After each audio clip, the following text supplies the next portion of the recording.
कहते हैं कि साल 1962 में बाबा वैद्यनाथ मंदिर में एक दरवाजा बनाने के लिए मंदिर में खुदाई का काम चल रहा था।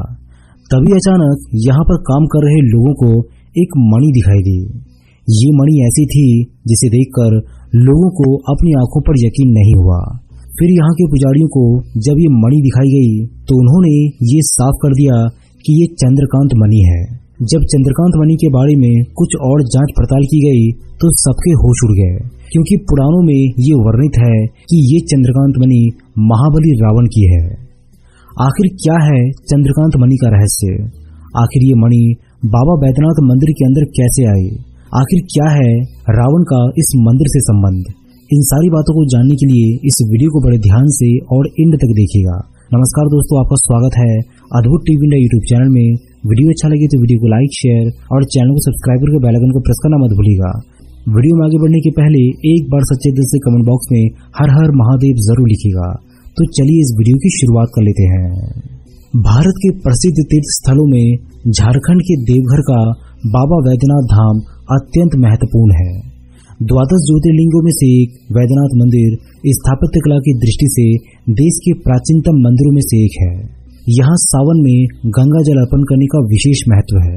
वैद्यनाथ धाम का मंदिर ठोस पत्थरों से निर्मित है। मंदिर के मध्य प्रांगण में बना भगवान शिव का भव्य और विशाल मंदिर मनमोहक है।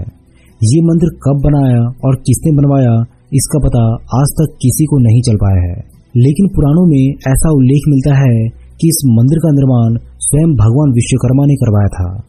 कहते हैं कि रावण जब शिवलिंग को धरती पर रखकर चला गया था, उसके बाद भगवान विष्णु स्वयं इस शिवलिंग के दर्शन के लिए पधारे थे। कहते हैं कि साल 1962 में सरकार की ओर से इस मंदिर में एक और दरवाजा बनाने के लिए खुदाई का काम चल रहा था। उसी वक्त खुदाई कर रहे लोगों को एक मणि दिखाई दी। जब इस मणि की जांच की गई तो पता चला कि ये चंद्रकांत मणि है। चंद्रकांत मणि मिलने के बाद दरवाजा बनाने का काम रोक दिया गया। पंडितों ने बताया कि ऐसा ही एक और चंद्रकांत मणि देवी लक्ष्मी के मंदिर में भी स्थापित है।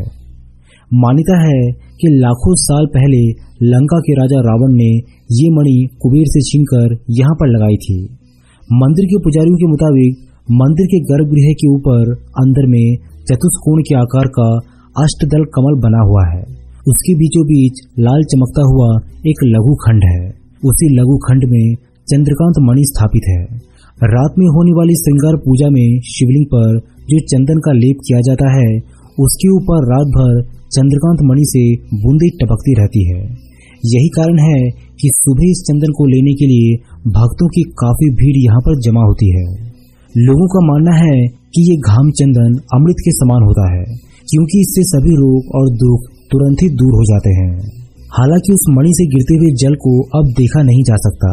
इसके बारे में कुछ प्रत्यक्षदर्शियों का मानना है कि पहले तो जल की बूंदों को गिरते हुए सबने खुली आंखों से देखा था, लेकिन जब उसे छूने के लिए शिवलिंग के ऊपर हाथ रखा गया तो बूंदें नहीं गिरी। तब से लोगों ने उसकी जांच पड़ताल करना भी बंद कर दिया है। इस अत्यंत ही प्राचीन मंदिर के अंदर मणि लगे होने की बात पर पुरातत्ववेत्ताओं की अलग अलग राय है। उनका कहना है कि बाबा मंदिर के 74 फीट ऊंचे गुंबज को संतुलन बनाए रखने के उद्देश्य से ही अमूल्य रत्नों से जड़ित किसी यंत्र को बाबा